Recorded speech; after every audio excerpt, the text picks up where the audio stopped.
موجود ہے، تو اس ٹائم اگر اللہ کے نبی نے خلیفہ بنایا تھا تو وہ خلیفہ کدھر ہیں؟ بلکہ انہوں نے قرآن سامنے کر کے نا بڑا ویڈیو اس طرح انہوں نے ویڈیو میں قرآن کر کے کہا جی کہ اہل بیت کدھر ہے، سامنے اہل لائے. بیت کدھر ہے؟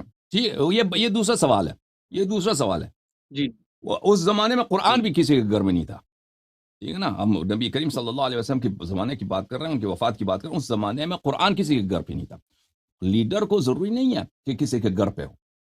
وہ کہاں ہے، یہ دوسرا سوال ہے. پہلی بات یہ ہے کہ انہوں نے جانشین بنایا یا نہیں بنایا، اس سوال کا جواب دیا جائے نا. پھر آپ پوچھیں گے کہ وہ لیڈر کون اس کون کا ہے، وہ لیڈر اس کہاں کا ہے. یاری صاحب وہ جواب دیتے ہیں نا، وہ بخاری کی روایت لے کے آتے ہیں نا، وہ جو حضرت عمر نے کہا کہ جی اللہ کے نبی نے کسی کو خلیفہ نہیں بنایا تھا تو میں بھی جو ہے نا کسی کو خلیفہ نہیں بناؤں گا، جی ہاں. بلکہ ایک 6 رکنی کمیٹی بنائی ہاں، تو وہ سارا اسی معاملہ حدیث کو میں آپ کو دکھانا چاہتا ہوں. بخاری میں بھی ہے، مسلم میں بھی ہے. اس میں آگے کیا ہے، اس میں آگے کیا ہے؟ بخاری میں آگے میں اس میں عمر نے جب کہا تھا کہ نبی نے کسی کو خلیفہ نہیں بنایا تھا، میں کسی کو خلیفہ نہیں بناتا. آگے کیا اس میں آپ کو دکھاتا ہوں. وہ یہ ہے، اس مسلم میں ہے، مسلم میں ملاحظہ فرمائیے. جی مسلم میں یہ ہے، دیکھیں یہ مسلم ہے، جلد نمبر 5، ترجمہ وحید الزمان. یہاں پر صفحہ نمبر کون سا ہے؟ 116، باب الاستخلاف و ترک، خلیفہ بنانا اور خلیفہ نہ بنانا. دیکھ رہے ہیں نا، نظر آ رہا ہے آپ کو؟ جی جی خلیفہ بنانا جی جی آ رہا اور خلیفہ نہ بنانا، خلیفہ بنائیں یا نہ بنائیں.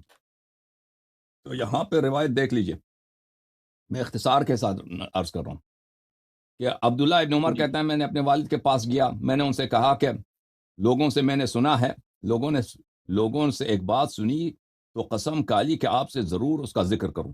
اس کو کس سے کہہ رہے ہیں؟ عبداللہ ابن عمر اپنے والد سے، یعنی عمر بن خطاب سے یہ بات کہہ رہے ہیں کہ لوگ کچھ باتیں کر رہے ہیں تو میں نے قسم کھایا کہ وہ آپ کو ذکر کروں.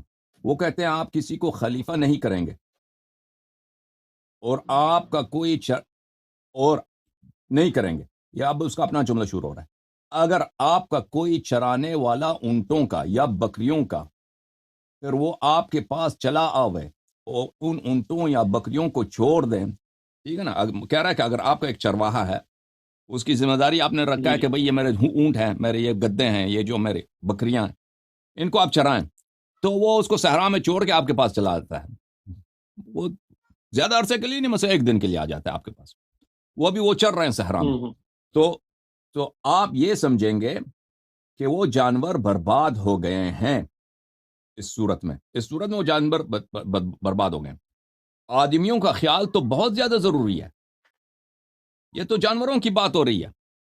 عبداللہ ابن عمر اپنے والد سے کہہ رہے ہیں کہ آپ تو کسی کو خلیفہ نہیں بنانا چاہ رہے، لیکن اگر آپ کے ایک چرواہا وہ اس طرح نہیں کہ مستقل چلا جائے ہمیشہ کے لیے، پرماننٹلی نہیں، ایک دن کے لیے بھی آ جائے نا، بکریوں کو اس نے صحرا میں چھوڑ دی، کھیتی میں چھوڑ دی، تو آپ کہیں گے کہ یہ تو اس نے ضائع کر دی میرے جانوروں کو.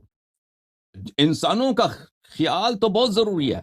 میرے اس کہنے سے ان کو خیال ہوا اور ایک گھڑی تک سر جھکاتے رہے، پھر سر اٹھایا اور کہا. اچھا، یہاں پر ترجمے میں سے انہوں نے ایک جملہ ہٹایا ہے، قال فوافقہ قولی.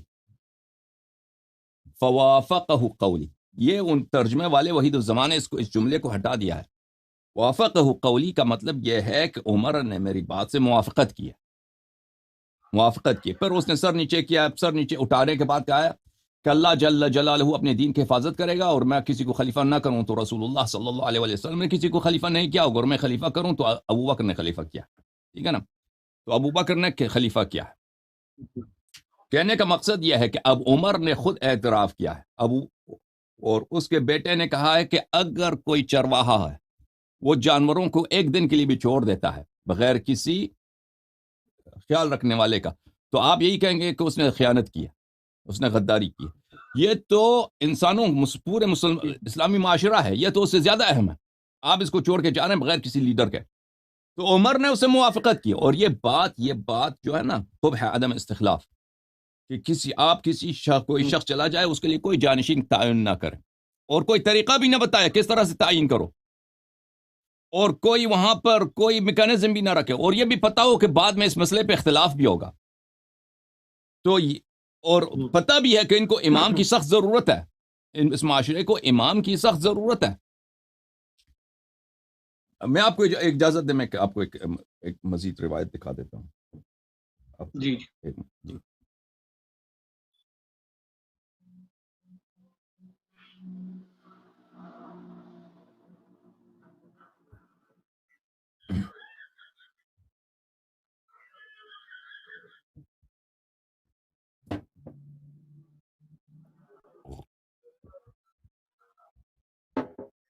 دیکھیں کہ کس طرح مسلمانوں کو امام کی ضرورت ہے نبی کریم صلی اللہ علیہ وآلہ وسلم کے بعد.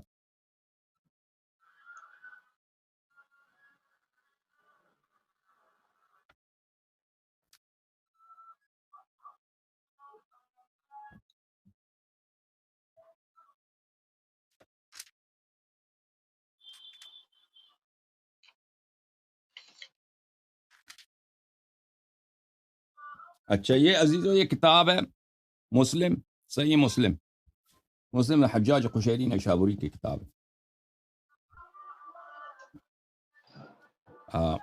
ملاحظہ فرمائی، صحیح مسلم ہے. یہاں پر چھاپ دار الفکر، یہاں پر صفحہ نمبر 184 میں، یہ صفحہ نمبر 184 کتاب الحیث میں باب التیمم ہے، باب التیمم. یہاں پر یہ حدیث ہے، حدیث نمبر 368. عبد الرحمن ابن ابزا اپنے والد سے روایت کرتے ہیں کہ ایک شخص عمر کے پاس آئے، اس نے کہا انی اجنبت فلم اجد ماء، میں جنب ہو گیا ہوں، مجھے پانی نہیں ملا. اچھا اس کا حکم قرآن میں بہت واضح ہے، ان کنتم جنبا فطہروا، بلے وان کنتم جنبا او ان کنتم مرضى او لامستم النساء فتیمموا صعیدا طیبا. قرآن مجید کا واضح حکم ہے کہ اگر تم مریض ہو، یعنی پانی آپ کے لیے مضر ہے، ضرر دے رہا ہے، یا لامستم النساء، تم نے عورتوں کے ساتھ جماع کیا ہے. لمس کرنا یہ کنایہ ہے قرآن مجید کا، اس سے جماع کرنے سے، کہ اگر آپ جنب ہیں تو اس کے متعلق مفسرین کے بہت سارے باتیں ہیں کہ لامستم النساء سے مراد یہی ہے کہ اگر آپ جماع کرتے ہیں اپنے خاتون کے ساتھ، پانی نہیں ہے، فتیمموا صعیدا طیبا، پاک مٹی سے تم تیمم کرو. یہ قرآن کی واضح فرمان ہے. اچھا تو اس شخص نے، اس مسلمان کو نہیں پتا تھا کہ پانی نہیں ہے تو میں نماز کے لیے کیا کام کروں. تو عمر نے اس کو کیا حکم دیا؟ قال لا تصلی، اس کے بجائے کہ اس کو بولتا کہ تو تیمم کر، اس کو بولا نماز ہی چھوڑ دے. عمار نے اس سے کہا کہ کیا آپ کو یاد نہیں ہے کہ میں اور آپ، ہم ایک لشکر میں تھے، اور اس زمانے میں عمر خلیفہ تھا. یعنی یہ سوال جواب جو ہے خلافت کی بات ہو رہے ہیں. عمار نے کہا یاد نہیں ہے کہ ہم دونوں ایک لشکر میں تھے، تو ہم دونوں جنب ہو گئے تھے، تو اس وقت بھی آپ نے نماز نہیں پڑھی تھی، لیکن میں نے زمین پہ، مٹی پہ میں نے اپنے آپ کو لوٹے ماری تھی میں نے. تو نبی کریم صلی اللہ علیہ وسلم کے پاس جب میں آیا تو انہوں نے کہا کہ ہم دونوں سے، انہوں نے فرمایا کہ کافی تھا تیرے لیے کہ ہاتھ کو مٹی پہ مارتے اور چہرے پہ ملتے اور کفوں پہ مالتے، تو ہاتھوں پہ مالتے، یہ آپ کے لیے تیمم کے لیے کافی تھا. تو عمر نے اس سے کہا کہ اتق اللہ یا عمار، اللہ سے ڈرو، اللہ سے ڈرو. اچھا یعنی یہ تو عمار نے تو کوئی غلط بات نہیں کی. عمار نے سنت رسول صلی اللہ علیہ وسلم بتایا، عمار نے وہ حکم جو قرآن مجید میں موجود ہے بتایا، اور تیمم کا طریقہ بھی بتایا کہ رسول پاک صلی اللہ علیہ وسلم نے ہمیں تیمم کا طریقہ بتایا. اس کے باوجود عمر کو اب اس کو غرور تھا، پتہ نہیں جو بھی تھا، اس نے وہ الٹا عمار کو کہہ رہا ہے کہ تو اللہ سے ڈر، حالانکہ اس نے خود قرآن کے خلاف حکم دیا ہے، تو اس کو خود اللہ سے ڈرنا چاہیے تھا. بات یہاں پر یہ ہے کہ دیکھیں خلیفہ ہے، خلیفہ بننے کے بعد اس کو تیمم نہیں آتی. تو مسلمانوں کو نبی صلی اللہ علیہ وسلم کے بعد ایک ایسا شخص جو نبی صلی اللہ علیہ وسلم کے علم کا حامل ہو، وہ مسلمانوں کو سکھائے، ان کے لیے گائیڈ کرے، ان کو پڑھا دے، ان کو سمجھا دے. کیونکہ نبی کریم صلی اللہ علیہ وسلم تو مسلمانوں کے ساتھ صرف 23 سال تھے، 23 سال، لیکن اکثر مسلمان جو ہے آخر میں مسلمان ہوئے تھے. نبی کے آخر 2-3 سال میں مسلمان ہوئے تھے. ان کو اسلام کا اتنا پتہ نہیں تھا. یہ عمر ہیں، یہ جو پرانے مکے میں مسلمان ہوئے تھے، ان کو تیمم کا نہیں معلوم. اگر تیمم کا معلوم ہے، اس کے باوجود وہ خلاف النص فتویٰ دے رہے ہیں، تو پھر یہ ومن لم يحكم بما انزل اللہ، اگر اس کو پتہ ہے اس آیت کا، اس کے باوجود فتویٰ دے رہا ہے. نبی کا سنت بھی معلوم ہے کہ پانی نہیں ہے تو تیمم کرو. اس کے باوجود یہ فتویٰ دے رہا ہے، تو پھر تو واضح ہے کہ کیا بات. تو بہرحال میرے بھائی، تو نبی کریم صلی اللہ علیہ وسلم کے بعد اس بات میں کوئی شک ہی نہیں ہے، ان کی جانشین کی ضرورت ہے. اب اسلام دین کامل ہے. یا تو نبی کریم صلی اللہ علیہ وسلم نے کسی کو اپنا جانشین معین کیا ہے، کہا کہ فلاں میرے جانشین ہے، جیسے وہ ہمیشہ کرتے تھے. وہ جتنے غزوے پہ گئے ہیں نا، پتہ ہے آپ کو، کسی بھی غزوے مجھے دکھائیں کہ کسی غزوے پہ وہ گئے ہوں مدینے پہ کسی کو جانشین معین نہ کیا ہو. اگر چاہیے تو میں تمام غزوات آپ کو دکھاتا ہوں، اور میں یہ بھی دکھاتا ہوں کہ کس غزوے میں گئے، کس کو جانشین معین کیا، یا کوئی لشکر انہوں نے بھیجا ہو کسی کو امیر معین نہ کیا ہو. یہ کبھی ہوا ہے؟ کبھی ہوا ہے ایسا کسی لشکر کہیں بھیجا ہو اس کو امیر معین نہ کیا ہو؟ کبھی ایسا نہیں ہوا. نہیں بالکل ایسا نہیں. بالکل. اب وہ دنیا سے ہمیشہ کے لیے جا رہے ہیں، کسی کو تعین نہیں کیا بھائی. اور سب سے اختلافی مسئلہ بھی یہی ہے مسلمانوں میں، جس پہ شروع اور سب میں اختلاف جو پیدا ہوئے ہیں فروعات میں امامت کی وجہ سے پیدا ہوئے ہیں. دوسرے اختلافات بھی اسی سے منشعب ہیں. عقائد میں جو اختلافات ہیں، اصول فروع میں جو اختلافات ہیں، اس کے باوجود نبی کریم صلی اللہ علیہ وسلم نے کسی کو تعین نہیں کیا. یہ ایک ایسی قبیح بات ہے جو مولوی مرزا صاحب نسبت دے رہے ہیں کس سے؟ رسول اللہ صلی اللہ علیہ وسلم سے. نہ صرف ان سے، اللہ سے بھی نسبت دیا جا رہا، اللہ سے بھی نسبت دیا جا رہا ہے ایک قبیح کام کو. یہ بھائی آپ کرسچن سے بھی پوچھیں نا، وہ کہہ دیں گے، وہ یہودی نصرانی وغیرہ، وہ نبی صلی اللہ علیہ وآلہ وسلم کو وہ نبی نہیں مانتے، لیکن ان کو بہت ہی عاقل شخص مانتے ہیں، بہت مدبر شخص، حکیم شخص مانتے ہیں، دور اندیش شخص مانتے ہیں. اس لیے یہ لوگ کہ بہت عظیم شخص انسان تھے دنیائی لحاظ سے، وہ کہتے ہیں وہ ان کے نزدیک نبی نہیں ہے. تو یہ کام جو ایک چرواہا نہیں کر سکتا، خود عمر اعتراف کر رہا ہے کہ ایک چرواہا جانوروں کے ساتھ کر دے تو اس نے ظلم کیا ہے. تو اسی کو یہ نسبت دے رہے ہیں کہ رسول پاک صلی اللہ علیہ وآلہ وسلم نے اب پورے، اور نہ صرف انہوں نے، نہ اللہ نے بھی، قرآن نے بھی پورے امت کے ساتھ کیا. یعنی اگر یہ کہنا کہ نبی کریم صلی اللہ علیہ وسلم نے صرف قرآن کو خلیفہ بنایا، میرے بھائی انور الحسن بھائی سنیں، میں نے کہا عرض کی خدمت، قرآن ہمارے سر آنکھوں پر، قرآن پہ ہماری جان فدا، قرآن کے ایک ہر حرف پہ ہماری جان فدا. اللہ کا کلام ہے، اس کی بے احترامی کرنا کفر ہے. لیکن میرے بھائی یہ بات بدی ہے، قرآن ایک پرائمری اسکول کو بھی نہیں چلا سکتا. آپ کسی دن ٹیچر کو کمرے سے نکال دینا پرائمری اسکول میں، اسکول کو چھوڑیں، ایک کلاس روم میں جہاں پہ 10 بچے پڑھ رہے ہیں نا، وہاں پہ قرآن کو رکھ دیں کہ یہ آپ کو پڑھا دے گا، یہ جو ہے وہ کنٹرول کرے گا کلاس کو. وہ کچھ بھی نہیں کرے گا بھائی. قرآن میں چیز یہ کام ہی نہیں ہے. قرآن کا یہ کیا مذاق بنا ہے؟ قرآن کا یہ کام نہیں ہے کہ وہ نبی صلی اللہ علیہ وآلہ وسلم کے فرائض انجام دے دے، لیڈر کے فرائض انجام دے دے. یہ کہنا کہ اللہ، رسول اور اللہ تعالیٰ نے صلی اللہ علیہ وآلہ وسلم اور اللہ جل عظمتہ نے قرآن کو جانشین بنایا ہے، یعنی کسی کو جانشین نہیں بنایا ہے. یعنی وہی بات کہ امت پہ ظلم کیا ہے، اور یہ بالبتاہا وہ باطل بات ہے. اگر مثلا میں آپ کی خدمت میں عرض کروں کہ کوئی ایڈمنسٹریٹر ہے کسی ہاسپٹل کا، وہاں پہ 1-2 ڈاکٹر اگر نکل جاتے ہیں تو اس کی ذمہ داری ہے کہ اس کی جگہ پہ ایک دوسرے ڈاکٹر کو لگا دے وہاں پر.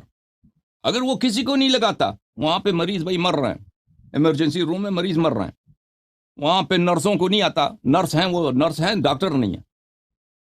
لیکن وہ جو ہاسپٹل کا جو چیف ایڈمنسٹریٹر ہے، اس کی ذمہ داری ہے کہ بھائی ڈاکٹر اگر یہاں سے چلے گئے ہیں، وہ کام نہیں کرتے، تو فوراً ڈاکٹر کی تلاش کریں کہ یہاں پہ لگا دے. اگر وہ ڈاکٹر کی تلاش نہیں کرتا، وہاں پہ نہیں لگاتا، وہاں پہ مریض مر جاتے ہیں، کس کی ذمہ داری؟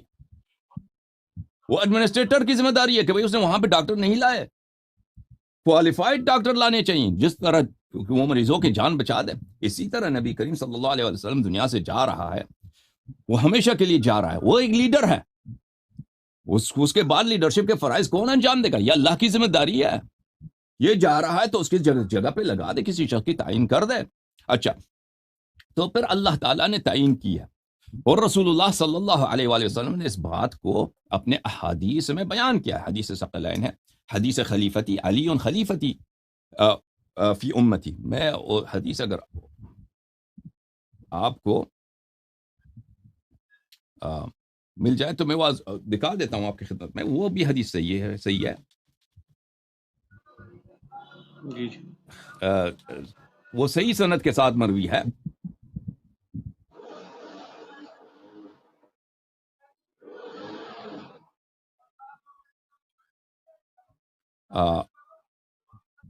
اجازت دیں کہ میں ایک حدیث آپ کو دکھاؤں.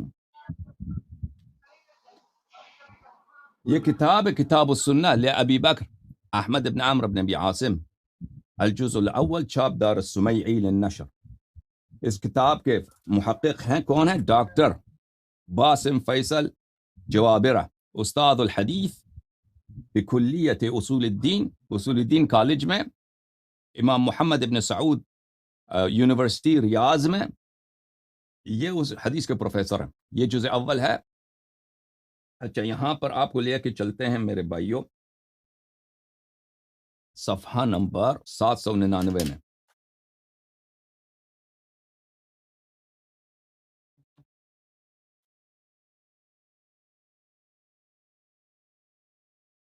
یہ صفحہ نمبر 799 ہے.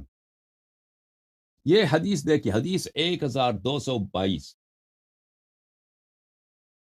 عن ابن عباس نے روایت کیا قال رسول اللہ صلی اللہ علیہ وآلہ وسلم، رسول اللہ صلی اللہ علیہ وآلہ وسلم نے اپنے بھائی امیر المؤمنین علیہ السلام سے اس طرح فرمایا انت منی بمنزلت ہارون من موسیٰ، تو میرے سے وہی رتبہ رکھتا ہے جو ہارون موسیٰ سے رکھتا ہے. ہارون موسیٰ سے صریح قرآن کا لفظ اخلفنی فی قومی، میرے قوم میں تو میرا خلیفہ ہے. اخلفنی فی قومی، تو میرے قوم میں میرا خلیفہ ہے. وہی نسبت جو ہارون کو موسیٰ علیہ السلام سے تیرا مجھ سے ہے. الا انک لست، مگر یہ کہ آپ جو ہیں لست نبیا، نبی نہیں ہیں. وانت خلیفتی فی کل مؤمن بعدی، اور آپ میرے جانشین ہیں. انت خلیفتی. نور الحسن بھائی کٹ گیا آپ کا لائن، ان کا لائن کٹا ہوا، دوبارہ آ جائیں تو ملا دیں گے. وانت خلیفتی فی کل مؤمن بعدی، آپ ہر مؤمن میں میرے بعد میرے جانشین ہیں. حاشیہ نمبر 1 اسنادہ حسن، اسنادہ حسن، رجالہ رجال الشیخین، اس کے رجال سب رجال الشیخین ہیں غیر ابی بلج واسمہ یحییٰ ابن سلیم ابن بلج. قال الحافظ صدوق ربما اخطأ وله شواہد ستأتی. اس کا اسناد حسن نہیں ہے، اس کا اسناد صحیح ہے. اب وقت نہیں ہے کہ میں اس کا صحت ثابت کروں، کبھی انشاءاللہ تبارک تعالی وقت ملے تو میں صحت ثابت کروں گا. رسول پاک صلی اللہ علیہ وآلہ وسلم نے، یہ صحیح حدیث ہے، مخالفین کے کتاب میں موجود ہے، انت خلیفتی فی کل مؤمن بعد، من بعد، میرے بعد ہر مؤمن میں آپ میرا خلیفہ ہیں. اب یہی حدیث البانی کے ہاتھ لگا نا، وہ مجبور ہوا ہے کہ اس حدیث کے الفاظ کو چینج کریں. وہ اپنے کتاب ظلال الجنہ میں بے نہایت بے شرمی کے ساتھ اس حدیث کے الفاظ کو چینج کر دیتا ہے. کہتا ہے اس نہ کہ تحقیق کر کے مصادر سے نکال دیتا ہے، نہیں، کہتا ہے اس الفاظ کے ساتھ یہ حدیث صحیح ہے، یہ حدیث صحیح ہے، لیکن اس کے الفاظ میں اس طرح بدل دیتا ہوں. ٹھیک ہے نا؟ کیونکہ یہ البانی کو پتہ ہے کہ حدیث کس بات پہ دلالت کر رہا ہے؟ حدیث دلالت کر رہا ہے کہ یہ حدیث حجت ہے. امیر المؤمنین علیہ الصلاۃ والسلام اللہ کے نبی کریم صلی اللہ علیہ وسلم کے خلیفہ و جانشین ہیں. بلکہ میں وہ دکھا دیتا ہوں آپ کو، کوئی ایسی بات نہیں ہے. کتاب السنہ تالیف الحافظ ابن ابی عاصم، اور اس کے ساتھ ظلال الجنہ فی تخریج السنہ تالیف محمد ناصر الدین الالبانی، چھاپ المکتب الاسلامی. یہاں پر ملاحظہ فرمائیے عزیزو، صفحہ نمبر 565 میں آپ کو یہ حدیث دکھا دیتا ہوں.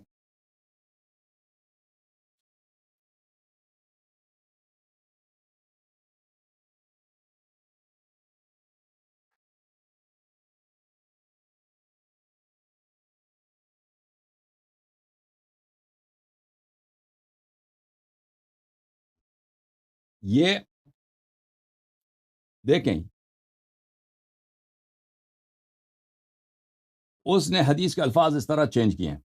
عن ابن عباس قال رسول اللہ صلی اللہ علیہ وآلہ وسلم انت منی بمنزلت ہارون من موسیٰ الا انک لست نبیا انه لا ينبغي ان اذهب الا وانت خلیفتی. اس جملے کو اس نے اضافہ کیا یہاں پر، لے کے آیا یہاں پہ اضافہ کیا ہے.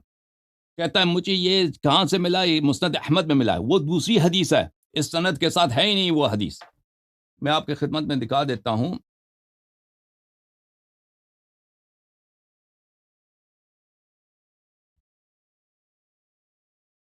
میں مسند احمد لے کے آؤں، ایک منٹ عزیزو.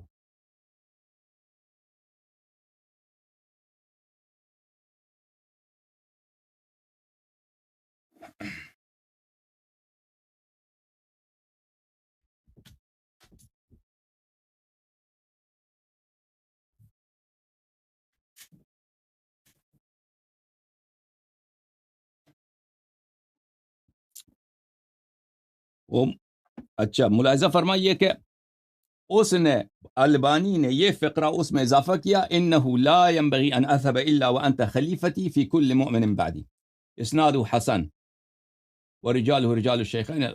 یہاں پہ حاشیہ نمبر 1 میں کیا کہتا ہے؟ سقطت من الاصل، یہ اصل میں سے، اصل حدیث میں سے جو میں سے یہ زیادہ یہ ساقط ہو گیا تھا. مجھے مسند احمد سے ملا ہے، وہی زیادت ہامہ اذ بدونہا یفسد المعنی کما ہوا ظاہر. اس زیادت کی وجہ سے حدیث کا معنی فاسد ہو جاتا ہے، امیر المؤمنین علیہ السلام کی جانشینی ثابت ہوتی ہے. تو اس لیے مجھے وہاں سے لانا پڑا. یہ کہاں سے لے کے آتا ہے؟ اس کو مسند احمد سے لے کے آتا ہے. میں مسند احمد میں یہ حدیث آپ کو دکھا دیتا ہوں کہ وہ اور حدیث ہے.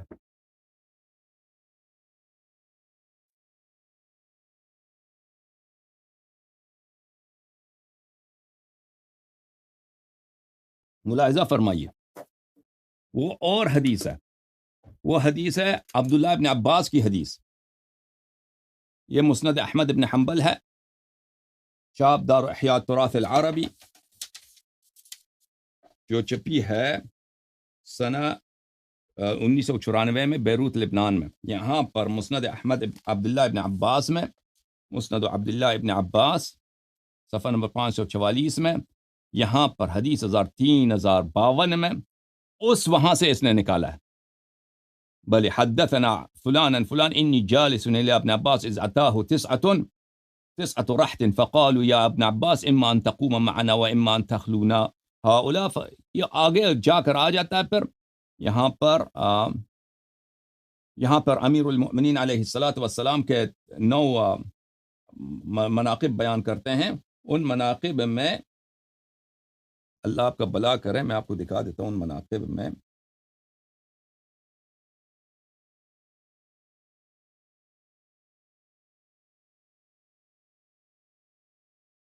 وہ ان مناقب میں یہ ہے عزیزوں: وخرج بالناس في غزوة تبوك فقال له علي أخرج معك فقال النبي صلى الله عليه وسلم لا فبكى علي فقال له أما ترضى أن تكون مني بمنزلة هارون من موسى إلا أنك لست بنبي إنه لا ينبغي أن أذهب إلا وأنت خليفتي. وقال له رسول الله صلى الله عليه وسلم. پھر ابن عباس آگے جا کے کہتے ہیں رسول اللہ صلی اللہ علیہ وسلم نے فرمایا أنت ولي في كل مؤمن بعدي، أنت ولي في كل مؤمن من بعدي. تو اس کو البانی کو یہ پسند نہیں آیا، اس نے لفظ ولی بیچ میں سے اٹھا دیا. وہ دوسری حدیث ہے انت ولی من بعدی، انت خلیفتی فی کل مؤمن من بعدی، وہ اور حدیث ہے. وہ اس کو یہاں پہ جا کے اس نے لگا دیا. اور اس کے شاگرد جو ہیں بلے شیخ محمد فیصل الجوابرہ، وہ خود کہتے ہیں میں اپنے مقدمے میں، یہ کتاب السنہ ہے عزیزو. ملاحظہ فرمائیے کتاب السنہ لأبی بکر احمد ابن ابی عامر ابن ابی عاصم، جز نمبر 1، چاپ دار السمیعی للنشر. یہاں پر اپنے مقدمے میں ملاحظہ فرمائیے، بلی میں آپ کو دکھا دیتا ہوں اپنے مقدمے میں.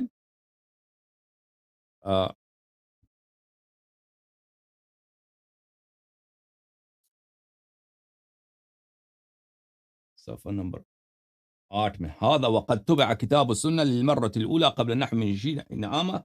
بلی کہتے ہیں آج سے 20 سال پہلے کتاب السنہ پہلی دفعہ چھپی ہے، اور اس کے ساتھ شیخ البانی کی تخریج جو ہے شیخ البانی کی تخریج بھی چھپی ہے، میرے اس کے استاد ہے. فلما خرجت هذا الاحاديث وجدت فيها سقطا وتحريفا ليس بالقليل سواء في الاسانید والمتون. یہ خود جو ہیں البانی کے شاگرد ہیں، کہتے ہیں میں نے کتاب السنہ کو اس کے استاد البانی نے بھی تصحیح کیا، تخریج کیا، اور اس نے خود تخریج کیا. کہتے ہیں جب میرے استاد کی کتاب کو میں نے دیکھا، اپنے استاد کو، تو میں نے دیکھا کہ اس میں کتنے سقطات ہیں، کتنے غلطیاں ہیں، اور کتنے تحریف ہیں. اس نے تحریف کی ہیں احادیث کی، اور یہ کم نہیں ہے. وعندما راجعت المخطوط وقابلت ما وقع لي تأكد لي ذلك وتوثقت منه. اور جب میں نے مخطوطات کو دیکھا، کتاب السنہ ابو بکر ابن ابی عاصم کی، میں نے مخطوطات دیکھے تو مجھے زیادہ یقین آیا کہ یہاں پہ اس البانی کے چھاپ میں تحریفات بہت زیادہ ہیں. ثم بدا لي أن أقوم بمقابلة الكتاب كله على المخطوط زيادة في التدقيق والتوثيق، ففعلت بحمد الله ومنته فوجدت الأمر نفسه من سقط وتحريف. پھر میں نے البانی کی کتاب کو اول سے لے کر بائی بسم اللہ سے لے کر آخر تک میں نے مخطوطات کے ساتھ اس کا مقابلہ کرایا، تو میرے لیے ثابت ہو گئی کہ البانی کی کتاب میں بڑی تحریفات ہیں. البانی کے کتاب سنہ میں بڑے تحریفات ہیں. اس میں تحریفات میں سے کیا ہے؟ اس نے اسی حدیث کو تحریف کیا ہے البانی نے. وہ اور حدیث لے کے آیا ہے کتاب مسند سے، جو ابن عباس کی بہت طویل حدیث ہے، اس میں سے الفاظ کاٹ کاٹ کر کے اس حدیث کے بیچ میں ڈال دیا ہے. وہ کیا ہے عزیزو؟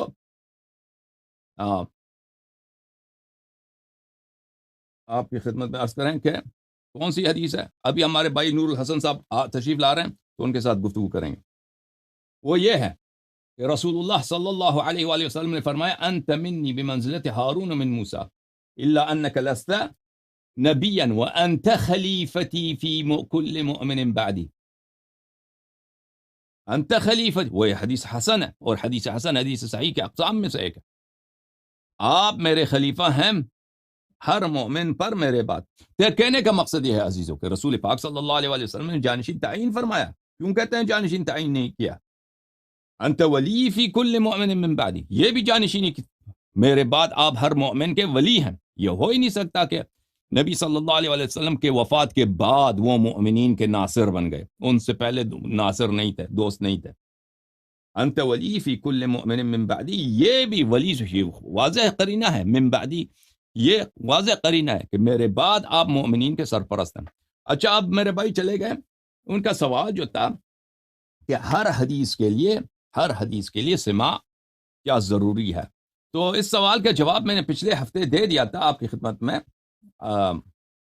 شریک کے متعلق جب سوال کیا گیا تھا کہ بات یہ ہے، میرے بھائی نے اچھی طرح وہ سنا نہیں تھا میری باتوں کو، وَإِلَّا یہ سوال نہ کرتے کہ شریک ابن عبداللہ النخعی، حافظ ابن حجر نے ان کے متعلق یہی فرمایا کہ یہ کان یتبرع